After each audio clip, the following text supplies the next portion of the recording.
Então, o poder constituinte, ele conduz a um movimento chamado constitucionalismo, que é um movimento de luta contra o arbítrio, contra o despotismo governamental, e a favor da instituição de leis escritas, com força vinculante, sobretudo para o Estado, para o poder público, a fim de limitar suas competências, separar suas funções em 3 diferentes poderes e permitir a liberdade individual por meio da garantia de direitos fundamentais, especialmente os civis e políticos num primeiro momento.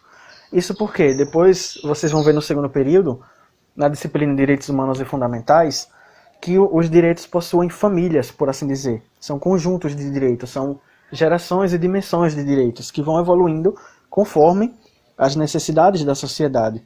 Então, num primeiro momento, pensou-se em direitos civis e políticos, como vida, liberdade, igualdade formal, propriedade. Então, tudo isso fruto da revolta social para limitar o poder do Estado, por meio do movimento, do fenômeno chamado constitucionalismo. Mais recentemente, tem sido criado o conceito de neoconstitucionalismo, que seria uma espécie de novo constitucionalismo, por assim dizer. Então, nesse neoconstitucionalismo, são retomadas algumas concepções próprias de direito natural, como a justiça, a fraternidade, valores destinados à convivência humana, só que agora são adaptados juridicamente por meio dos princípios. Então, não é uma concepção filosófica própria do direito natural, do direito divino dos reis, somente, não. Agora é um direito natural que entra no direito positivo por meio da inscrição daquele valor no texto das leis e da Constituição.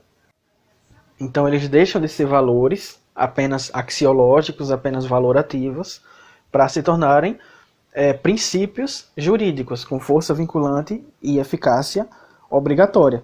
Então, a partir do momento que a Constituição erige como um princípio administrativo a impessoalidade e a moralidade, ela está dizendo, esse valor agora é um princípio jurídico. Ele tem que ser observado e o poder público precisa também observá-lo e concretizá-lo, né? Quando a Constituição fala de sociedade fraterna no preâmbulo da Constituição, ou quando menciona o valor da solidariedade no artigo 3º como objetivo fundamental da República, está dizendo o direito brasileiro acolhe a solidariedade como um princípio jurídico que tem observância obrigatória, tal qual qualquer outra regra ou princípio inserido no texto constitucional. Então, no neoconstitucionalismo, já não existe mais uma manifestação do poder constituinte, não é bem isso. Inclusive, essa denominação é um tanto imprópria, né? Quando a gente estuda constitucionalismo, que vê que é a manifestação do poder constituinte, e vem aqui e vê que é toda essa adaptação do direito positivo em conjunção com o direito natural, por assim dizer, a gente acaba percebendo que uma coisa não tem a ver com a outra, são apenas palavras parecidas.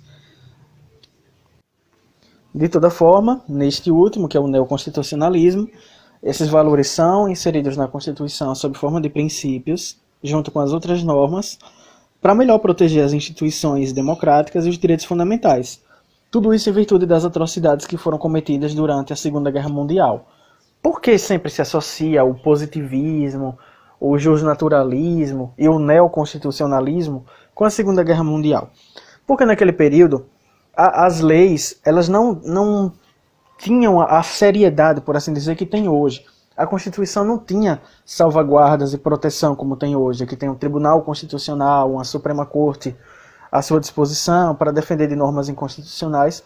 Não havia muito isso na Segunda Guerra Mundial. Na Segunda Guerra Mundial imperava o arbítrio, o despotismo e o interesse da maioria. Então, se a maioria, ou o líder que supostamente representava a maioria, pensava de uma determinada forma e agia daquela determinada forma, então o direito positivo daquele país, ou mesmo as concepções de valor, não tinham nada que se meter naquilo. Então, era assim que funcionava. Então, fascismo, nazismo, todos eles se utilizaram desses expedientes nada democráticos, nada observantes dos direitos humanos, para poder perpetrar suas práticas e ficar no poder durante os anos que ficaram e cometendo as atrocidades que cometeram.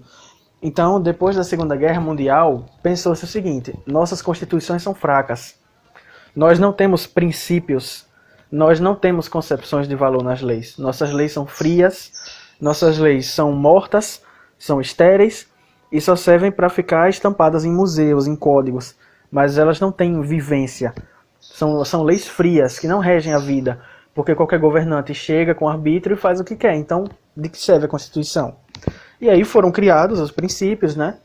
Foram inseridos os valores na Constituição, especialmente a dignidade da pessoa humana, que é muito importante. É inclusive um dos principais princípios, por assim dizer, aqui do direito brasileiro. É com isso também que foram criados os tribunais destinados a garantir a defesa da Constituição, aqui no caso do Brasil, o Supremo Tribunal Federal. Então, uma série de garantias à defesa da Constituição, limitação do poder do Estado e garantia de direitos fundamentais foi criada após a Segunda Guerra Mundial em virtude de todas as atrocidades que foram assistidas em rede mundial. Então, com isso, a gente conclui os nossos assuntos da primeira unidade. Espero que vocês tenham gostado. Essas são algumas referências que foram utilizadas para a elaboração desse slide, dessa apostila e desses vídeos.